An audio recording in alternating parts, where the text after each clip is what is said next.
Welcome in Thursday night, and it's unusual because I'm not headed to the facility tomorrow. Game's on Saturday, so tomorrow is like the usual Saturday, day off for the media. 49ers will have a walkthrough, and then they turn around and they play the Washington Commanders at 1:05 p.m. on Saturday. And we just had a chance to watch an interesting but really boring Thursday night football game. Interesting because we saw the top two picks of the Trey Lance draft, Trevor Lawrence and Zach Wilson, quarterback their respective teams. And I must say that Zach Wilson was horrific tonight. I just saw a few tweets from Robert Saleh at his post-game press conference, and he said something like, "We haven't seen the last of Zach Wilson."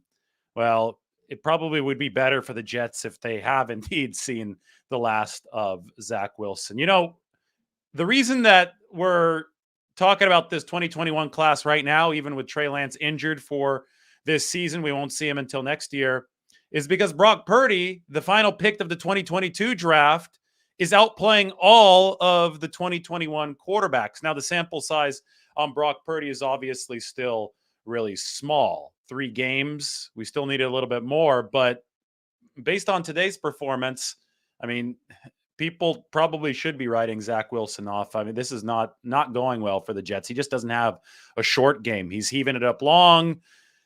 We saw at BYU that he did a lot of that. A lot of people, just people who like YouTube highlights, kind of casual fans watching highlights are like, oh, he could throw it deep. Well, yeah, he could throw it deep against lower level college competition. And a lot of the footballs, when he did throw it deep, would hang up there. Guys would win one-on-one battles, or guys would come back for the ball. It wasn't like he was hitting guys with a precision deep game in stride downfield. And obviously that kind of stuff doesn't work in the NFL. You have to have a precise short game to operate in the NFL. And Zach Wilson has not shown that he has that. Now, one quarterback who has gotten better is Trevor Lawrence, and we saw him tonight.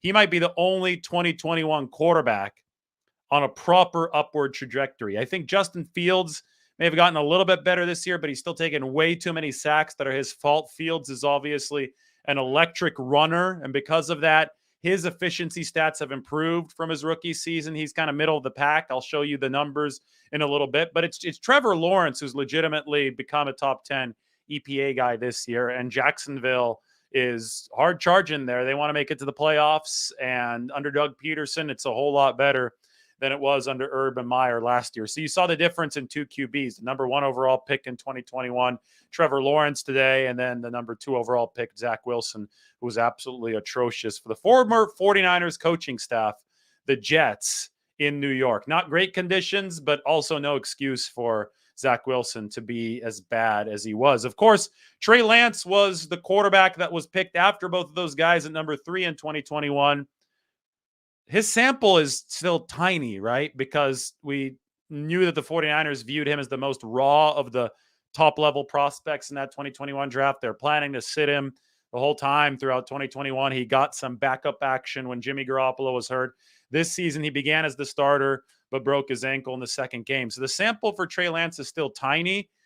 That's the good news for the 49ers, because the efficiency over the small sample for Trey Lance has been bad. And I did a whole video series. You can look it up. I think it's put into a playlist or an album or whatever you call it on YouTube. Over the offseason, I broke down all of the Trey Lance film, all the game tape from 2021. And my conclusion was that it was promising. I thought that he did a lot of nice stuff. I thought that he ended on a good note.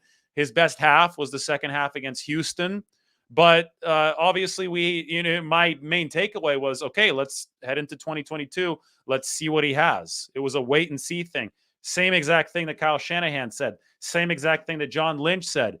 And we got to see Trey Lance in a monsoon, and then the 49ers ran him a bunch of times in the game against Seattle before he broke his ankle. I've talked about all that. I think that there might have been an inkling from the 49ers that Trey Lance wasn't yet ready to handle the polished pocket passing game the way that Kyle Shanahan would like. So Shanahan instead called a bunch of run plays for him, and obviously he got hurt on one of those run plays. The challenge for Trey Lance moving forward to become a successful NFL quarterback, because he's nowhere near as fast as somebody like Lamar Jackson, but the challenge for Trey Lance will be learning how to deliver from the pocket. And the reason why the 49ers picked this guy is because they thought he had the ability, the wherewithal to develop and make the correct decisions out of a pro style offense in the pocket. That's what's going to earn you your livelihood. But I just have to say that the sample is too small to know right now. But anyway, the 49ers have such an interesting situation with their QBs right now because Brock Purdy is playing so well. And we're going to go to Ben Baldwin's site to see just how well Brock Purdy is playing in relation to all these other rookie quarterbacks and in relation to the rest of the league. I've sorted this by expected points per play, EPA per play. This is the most nuanced measurement of efficiency.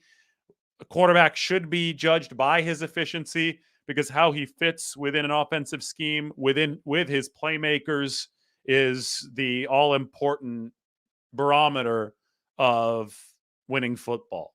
And of course, EPA is going to be affected by having better playmakers around you or worse playmakers around you. Of course, it's going to be affected by play calling, but it's a team sport. That's the point. We evaluate quarterbacks for how they do within those parameters. So maybe we should start at the bottom. Why don't we scroll down? What I did is I made Trey Lance only had 51 dropbacks this year. So I made this minimum for qualification to be 50 so that Trey Lance would qualify so you could see where Trey Lance is as a comparison to all the other rookies as far as efficiency. And Lance, 45th out of 54 qualifiers. Malik Willis is a 2022 quarterback. I could highlight him down here. You see Malik Willis at the very bottom. Malik Willis, Kyle Allen, not good, right? You go up through Perkins, Ripien, man. PJ Walker from the Panthers, Colt McCoy not having a good year. But Trey Lance, his efficiency was bad this year. We have long known that. He was playing in a monsoon and then he got hurt. Again, the Trey Lance sample is too small to make anything of it. Obviously, the 49ers would have rather seen efficiency from Trey Lance instead of this type of inefficiency from him, a low success rate, low EPA per play. I mean, we all saw the inaccuracy from Trey Lance.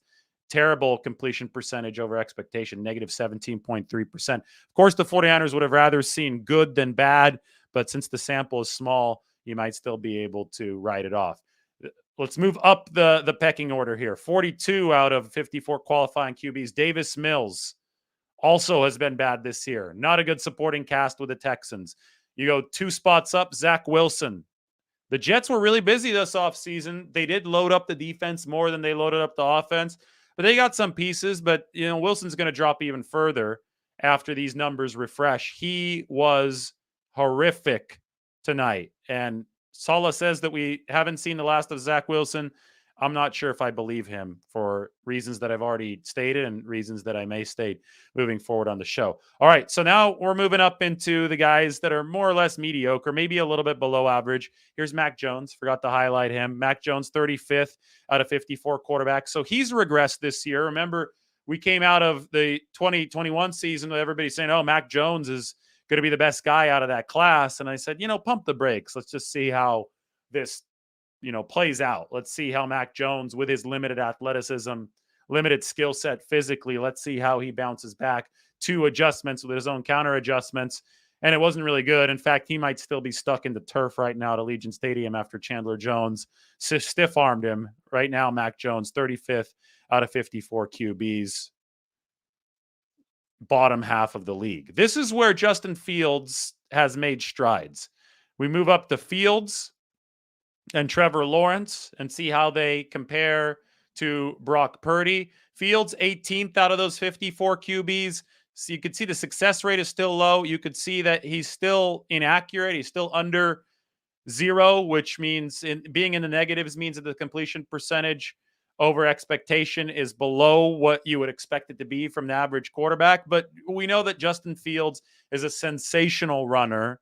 And that shows up in his drop back efficiency because he takes off and he goes with it. We saw that awesome run against Philadelphia where he was just short of the end zone, stepped out of bounds there about 5 yards short. I mean, Fields is, I think, clearly the best runner out of this 2021 quarterback class. If he continues to get more accurate and then if he continues to, work on his release time, he holds on to the ball too long in the backfield, so he takes way too many sacks. He could graduate up another level. I mean, this year he's still down here, yes, it is above average because you factor in the running, but I think for NFL sustainability, you need to be able to deliver from the pocket a little bit more consistently than what Justin Fields has done this year. Then we move up to number 11. Now, remember, Sam Darnold with a tiny sample size is in here because I had to make the sample small enough to accommodate Lance. So I would even, cross off Sam Darnold, who's here in the 6th spot. You can consider Trevor Lawrence a top 10 guy, EPA per play, because Purdy's sample size is still too small as well. So out of qualifying quarterbacks, I mean, if you were to set this number to something more reasonable, like 300 snaps, 300 dropbacks, Trevor Lawrence would be number 9. But everything about Trevor Lawrence has gotten better from year 1 to year 2. We saw it tonight. I mean, he could move. The Jets didn't account for Trevor Lawrence's legs. It looks like he's more of a leader out there than he was last year. I think that the change from Urban Meyer to Doug Peterson has obviously done wonders for the whole Jacksonville team. But that Jaguars team is also stocked up on talent around Trevor Lawrence. He's got his college running back Etienne back, Travis Etienne from Clemson. And, Trevor Lawrence really, really does look like somebody who can make a mark in this league over a longer period of time. And then obviously through 3 games, there it is. Number 9 in the whole league, Brock Purdy. This is awesome. Efficiency-wise, Brock Purdy, EPA per play has been right above Goff, below Burrow, a little bit below Prescott. I mean, just a tiny bit below Prescott. And then there's a little bit of a gap to the next tier of guys. The next tier of guys is actually led by Tua Tagovailoa, Jimmy Garoppolo, number 3, right behind him. But Garoppolo's number was surging before he got hurt. Tagovailoa's has been sliding. The man who's in the league of his own is Patrick Mahomes at the very top. But as you can see, here's Garoppolo and here is Purdy. And, I talk about building a bridge back to Jimmy Garoppolo. Well, we'll see, how long he is out. He is out of his cast, but he's still in a boot and not walking. But Purdy's doing a damn good job of at least building that bridge for the time being. And who knows, maybe there will be no bridge. Maybe the 49ers are going to need Purdy to go the distance because we still are in the dark regarding the healing process of Jimmy Garoppolo's fractured foot. So you can see here that Brock Purdy looks better than the 2021 draft QBs through a smaller sample size. And obviously, he doesn't have the physical skill set that Trevor Lawrence has. And Trevor Lawrence was picked number 1 for a reason. Number 1 overall. Purdy was picked the next year, number 262, last overall. The reason behind that is a guy like Trevor Lawrence has an awesome skill set. Brock Purdy, obviously, well, I can't say it's not awesome because his 10-yard split is just as good as any of the other high draftees. I mean, his 10-yard split is sensational. So he can, I think that Purdy definitely flew under the radar because he was a little bit shorter.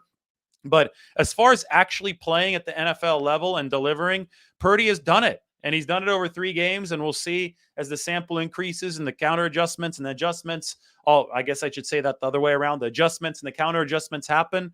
We'll see how Brock Purdy handles it. But so far, I mean, you have to see this and you have to be very, very encouraged if you're the 49ers.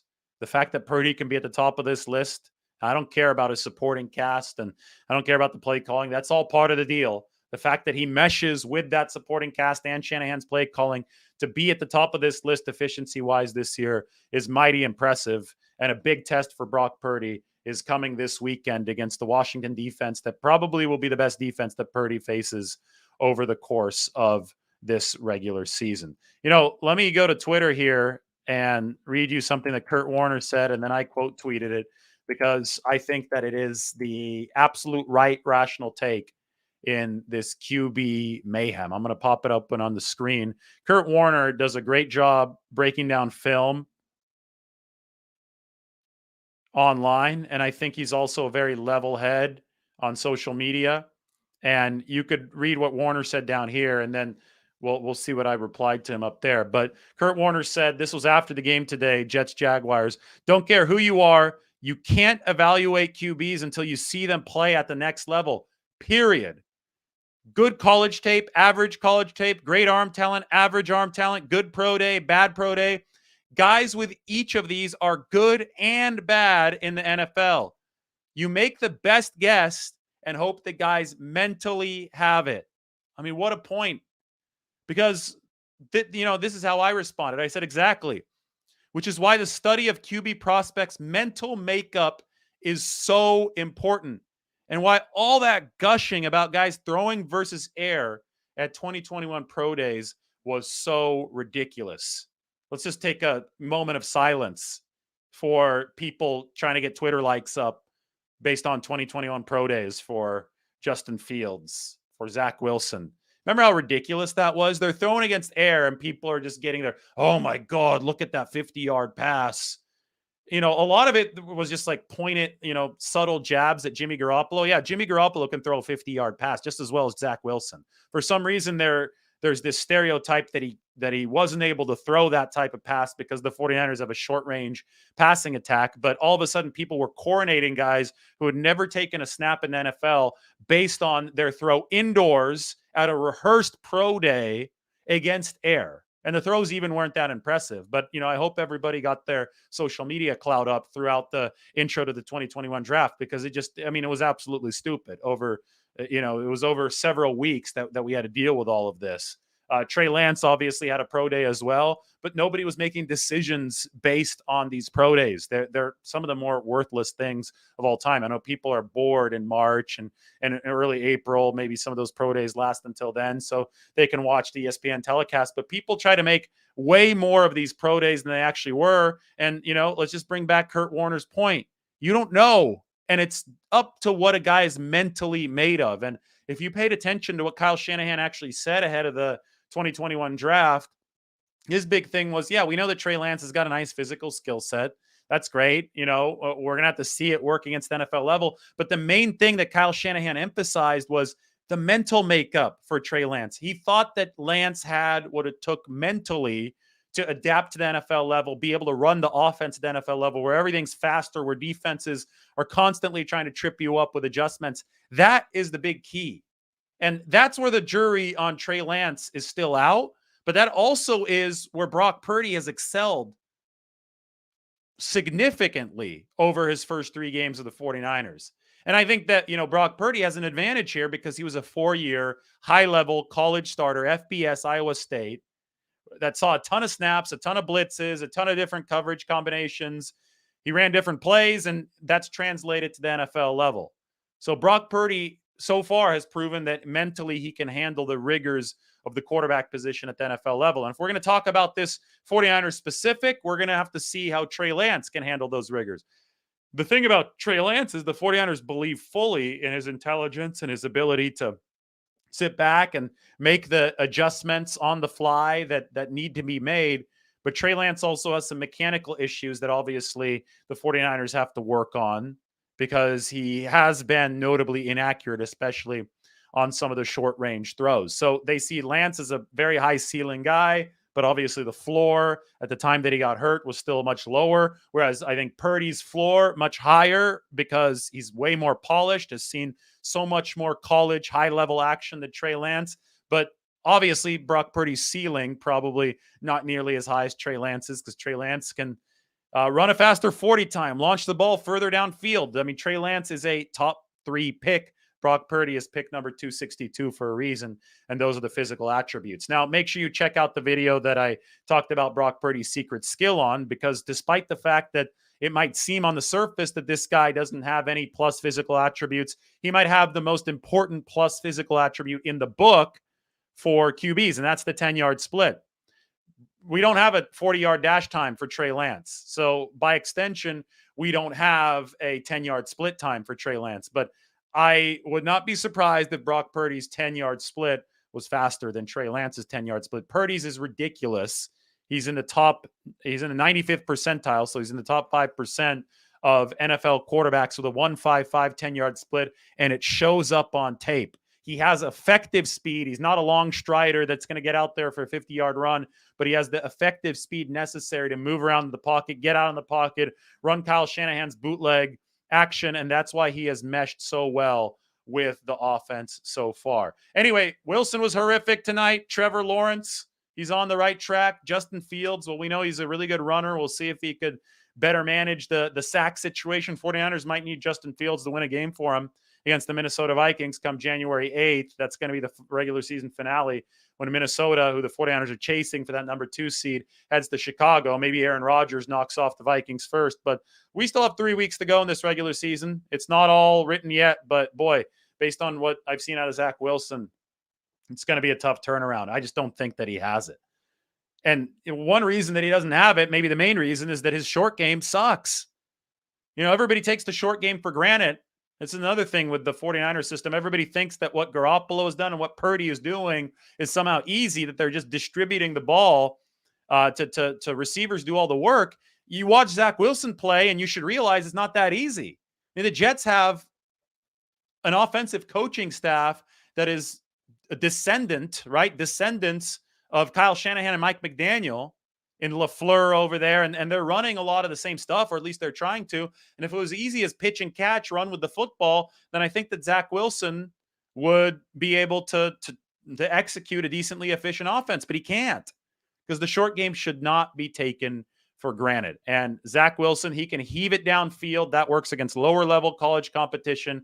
He's definitely not very good at setting up yards after the catch, the nuances of the short game. And there's so much more that goes to this than, the casual observer would recognize. It's timing of the snap, timing of the route, being on the same page as your receivers, arm angle coming out of the pocket. Because if the arm angle's not right and the release is too slow, these defensive linemen are paid too. These are the best D linemen in the world. They're going to be able to read a quarterback's eyes, get their arms up, and knock a ball away. If the release is too slow and the arm angle sucks as well on the back end, you're going to see cornerbacks knock the ball away. It is a game of inches, and Zach Wilson is not operating around those nuances properly. And to me, guys either have that or they don't.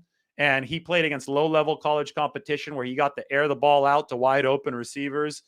The tight spaces of the NFL, fitting the ball into those small windows for Zach Wilson, I haven't seen him do that really at all at the NFL level. Definitely not consistently. Somebody, who had concerns in that regard last season, Trevor Lawrence, is on the upward trajectory. And somebody who's really doing it is Brock Purdy, because Brock Purdy has a pro-style skill set.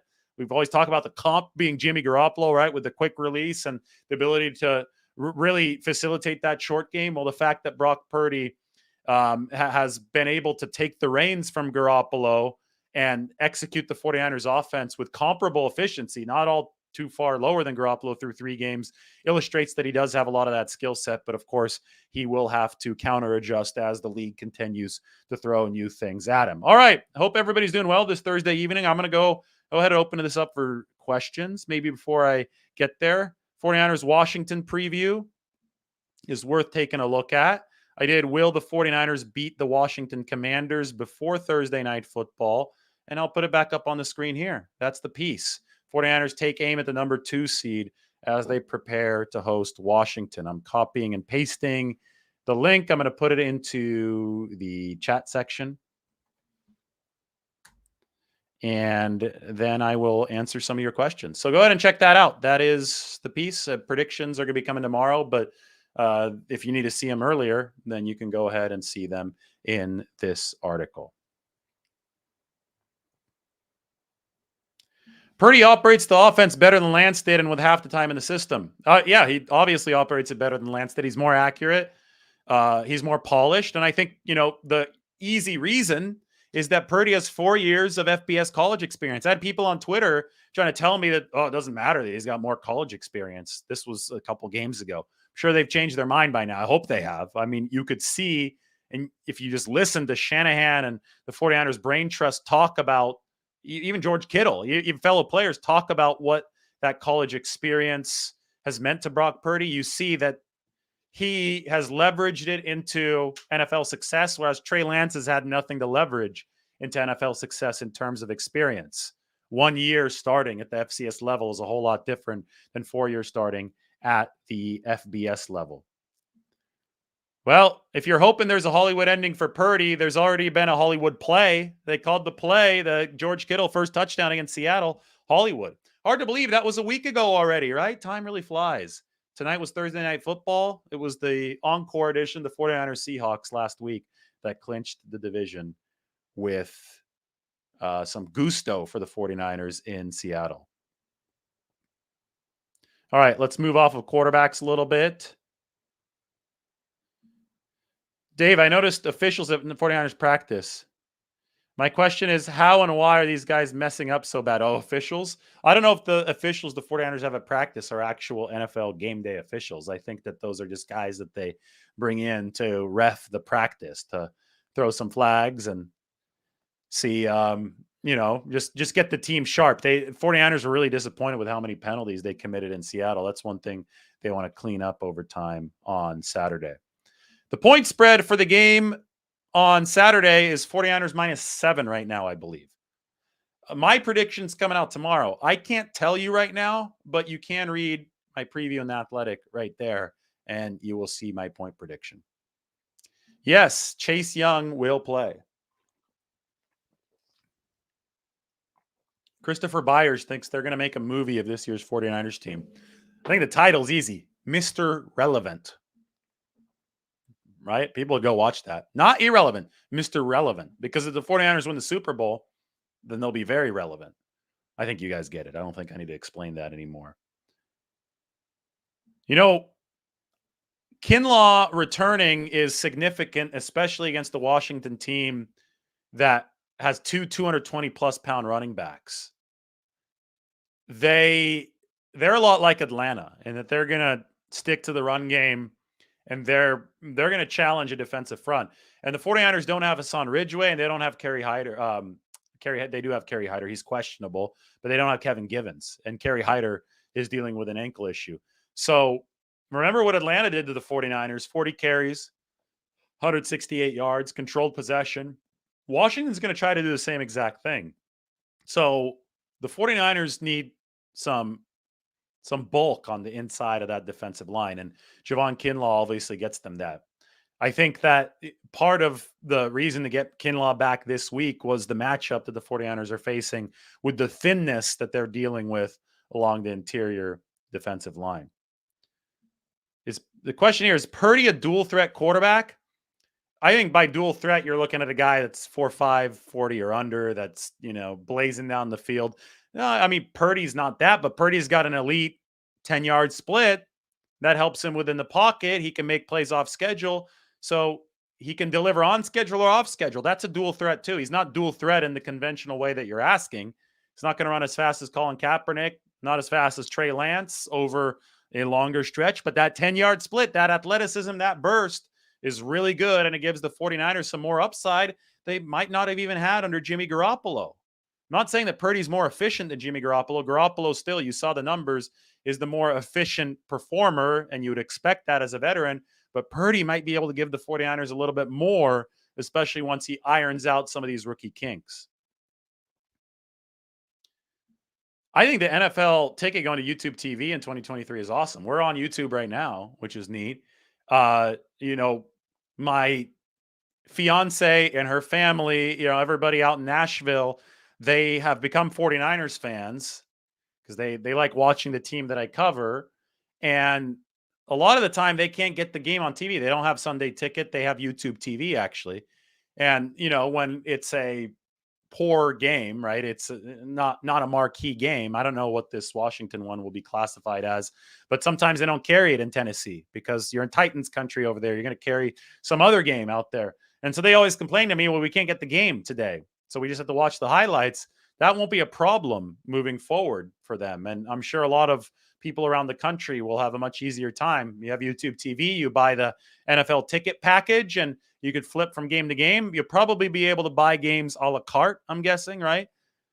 So, if you don't want the package, but you want to watch some random Titans versus Patriots game on a Saturday after or Sunday afternoon, I guess it could be Saturday as well. Maybe you'll be able to pay $5 to watch it. I think this flexibility is a great thing. This cord cutting flexibility. I mean, we've seen the television market, we've seen media move toward that here over the past several years. And now the NFL has taken a big plunge here, moving from DirecTV to YouTube TV. Yeah, shout out to Margot and her family. That's awesome. They're going to like this. We'll see if they're watching. I doubt they're watching right now. It's like 11:30, so. Derrick Henry and Frank Gore are different types of runners. I mean, Frank Gore knew how to follow his blockers, fit into the tiniest of creases. Derrick Henry he's 6'4". He bowls over people. mean, there aren't many comps to Derrick Henry. Maybe like Eric Dickerson back in the day, who also was really tall, had those long strides. But Derrick Henry is very, very unique. I've already worked for ESPN, man. My next step I worked for ESPN for 3-4 years. It was funny because SportsCenter took my tweet today and they put it up about Christian McCaffrey getting snubbed with all-purpose yards. But I used to cover college football for ESPN, so that was before The Athletic. Speaking of that, The Athletic, subscribe to The Athletic right here. That's what you guys need to do right now. Once again, I'm going to copy that link. I'm going to put it into the chat section one more time. And then I am going to continue answering some questions. So make sure you sub to The Athletic. There you go. It's in the chat section. Is the future of NFL high IQ quarterbacks with 99th percentile 10-yard splits? You know what? Like, I think it's the past. I think it's the present. And I think it's the future. You just think about it. The most successful quarterbacks of all time, top two on the list, right? Joe Montana and Tom Brady. Think about their skill sets. Accurate, obviously. You got to have accuracy, but I think everybody, just assumes that. But Montana especially had really good short range speed. You think about sprint right option. You think about his ability to maneuver within the pocket. He wasn't fast by any stretch of the imagination on runs downfield. Steve Young came along later and obviously, would run a 40 much faster than Joe Montana. But Joe Montana knew how to move within the context of the pocket. And we all know that Joe Montana was really smart as far as being able to manipulate the defense and absorb and execute Bill Walsh's playbook. Same with Tom Brady. Tom Brady's not fast by any stretch of the imagination, but even at age 45, he is quick within the context of the pocket and obviously smart. So, I mean, I just listed two quarterbacks who I think many agree are the two greatest of all time, and Joe Montana and Tom Brady. But it's nothing new to think that speed within the context of the pocket, accuracy, and ability to conceptualize the field and execute the game plan is nothing new to think that those three primary characteristics are fuel for a great quarterback. And the 49ers think that Brock Purdy might have some of those skills. Now, can you keep those skills? Can you continue displaying them even over a longer stretch of time? That's what Brock Purdy has to prove next. But, there's been some attempts to reinvent the wheel when it comes to quarterback skill. And I get it, adding mobility adds an extra strain to the defense. But even Kyle Shanahan has emphasized this, and he said it so many times before and after drafting Trey Lance. You can't just add mobility and running ability and have it count instead of the bread and butter of playing the quarterback position from the pocket. Pocket quarterbacking is the end-all be-all in the NFL. Ultimately, you cannot run from the pocket as your main source of QB sustenance. You have to be able to deliver from the pocket, and running has to be a bonus on top of that, not the other way around, which is why I'm wondering what the future has in hold for Justin Fields.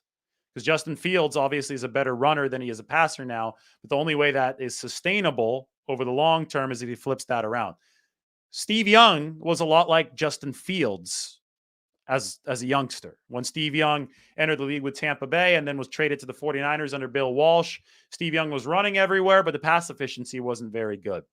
Steve Young became a Hall of Famer because he learned how to corral pass efficiency and then run as an extra to his passing instead of running first and passing second. Yeah, this was funny. Purdy's got roommates. It's a very Bay Area-like thing, right? Starting quarterback of the San Francisco 49ers has roommates. Nick Zakel, fellow rookie, and Alfredo Gutierrez, two offensive linemen.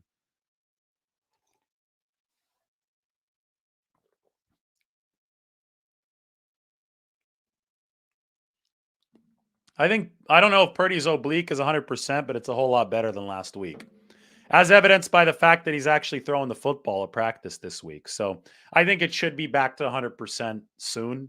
I think it's really trending in that direction. every day I saw improvement at practice. First day of practice, Tuesday this week, I noticed Purdy wasn't throwing with all too much zip. He was kind of holding back, and then more and more zip on Wednesday, and then today on Thursday. I don't know how significant the Jalen Hurts injury is. It's weird because that local news guy tweeted like 3 minutes before all the national guys saying it was a broken collarbones. But the fact that he beat all the national guys with a tweet meant that he knew something. So it makes me wonder if the Hurts injury, which the national guys are saying is a shoulder sprain, is being a little downplayed by the Eagles. Because another piece of evidence that we have is that Vegas moved the line significantly on Tuesday around the time that injury became public. I think it's Cowboys -5 now. I mean, several points in Dallas's favor. So, a lot of the tea leaves, if you read them, not good news for Philadelphia. We'll see. I mean, even best case scenario, it's just the shoulder sprain. Well, just the shoulder sprain derailed the 49ers season last year, right? Jimmy Garoppolo had a shoulder sprain in the playoffs, and you can't tell me that a fully healthy Jimmy Garoppolo would have performed better, especially against the Rams in that loss down the stretch, if he hadn't had the shoulder sprain. So that's obviously a very, very important injury in the context of somebody who throws the football for a living. And if the Eagles don't have Hurts, they also lose his running ability. That added mobility on top of the improved passing this year. Gardner Minshew is a big step down from the way that Jalen Hurts has been playing this year. That's right. Jimmy Garoppolo had 2 injuries last year. He had the ligament in the thumb. Then he had the shoulder sprain that got tacked on during the wild card round. Randy Gregory hit him.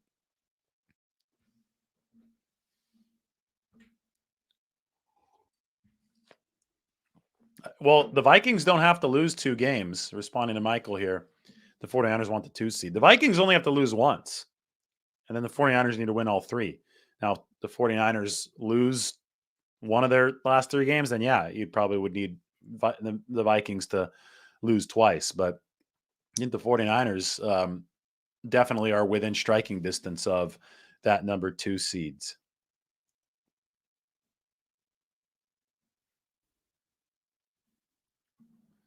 John is not worried about the Vikings, and you probably shouldn't be. What you should be worried about, though, is a playoff path that's unnecessarily difficult for the 49ers. Last year, they dug themselves in a hole, and although they qualified for the playoffs, that hole still followed them around to the postseason because they had to play all road games, arduous schedule. Guys were beaten up, so many injuries on that team. And ultimately, I don't think the Rams beat the 49ers. I think the 49ers' exhaustion beat them. So if the Vikings don't worry you, that's great. But traveling to Minnesota, getting on a plane, playing on artificial turf, when you could be playing at home without travel on natural grass at Levi Stadium, that should worry you. Making the job more difficult than it needs to be should worry you. So that's why the 49ers want to keep their foot on the gas here and hope that Minnesota loses one more game. Yeah, the Colts absolutely choked in the second half. That was bad. I mean, it was the biggest comeback in NFL history. Yeah, the Eagles did not have a difficult schedule this year, that's for sure. I mean, I think the betting markets are coming around to how powerful this 49ers team is. And they've been playing as the best team in football ever since Christian McCaffrey became a full-time player, which makes it a joke that he didn't make the Pro Bowl. They'd better revisit the process there because a major flaw in that Pro Bowl process was exposed. Well, if you don't want to see any mobile quarterbacks in the Super Bowl, when you know, I'm trying to think. I mean, you're going to need Burrow. You're going to need Burrow and the Bengals probably to knock somebody out because Josh Allen's mobile, Mahomes is mobile. Then obviously you would need somebody to knock the Eagles out if you don't want to face Jalen Hurts, unless Jalen Hurts is more seriously hurt than they are letting on. All right, guys, it's been a fun show. Went for 40 minutes today. Why don't you make sure that you check this out? Subscribe to The Athletic. This is the preview article. It was a fun one to write, 10 observations. I went deep into stuff, and I'm going to go deep into stuff tomorrow. The content will not stop flowing tomorrow. Tomorrow is essentially Saturday. It's technically Friday, but essentially Saturday with the game being on Saturday instead of Sunday. And I have a whole lot of thoughts on guys like Charvarius Ward, on the 49ers offensive line. I mean, it's going to be It's going to be a big, good day. And I'm going to be around the city, San Francisco tomorrow. So maybe I could get some cool locations, good food in there for you. Well, while we're at it, why don't we just take a quick peek at what videos came out today? The article that I put up there obviously did come out today, so make sure you check that out. But I had a lot of good footage from the 49ers locker room, so make sure you go ahead and check it out. This is our live right now. That's funny. It's kind of like Inception. Big injury update. Joan Kinlaw, Jordan Mason with some hamstring issues. Check this one out. Many wise words from Trent Williams. It's 10 minutes of just gold coming out of Trent Williams' mouth. He's so smart, has so much great perspective. And obviously has history with the Washington program. That didn't end up well with Washington, that franchise. So it's an interesting interview to say the least. And there's a lot of wisdom that comes out of Trent Williams' mouth. Javon Kinlaw, he talked today in the locker room for the 49ers. He is almost certainly going to be activated from IR tomorrow. So that's worth a watch. Yeah, video Brock Purdy's throws at practice today. And then a nice look at how the 49ers run a Friday practice. It's more casual than the other days. And today was essentially Friday from the 49ers perspective. So you can check that out. I also had a Deebo Samuel and a Jimmy Garoppolo update. You can go to the lives here to see some of this stuff. Will the 49ers beat the Commanders? And then last night's live, Christian McCaffrey and Dre Greenlaw disrespected in that Pro Bowl voting. Anyway, right now, as I sign off, just go watch those other videos because there's a ton of content up on YouTube. And of course, subscribe to The Athletic because we've got that big 10-part preview for 49ers Commanders. Thank you, everybody. Have a great night. And let's have some fun this weekend. Take care. Appreciate you watching.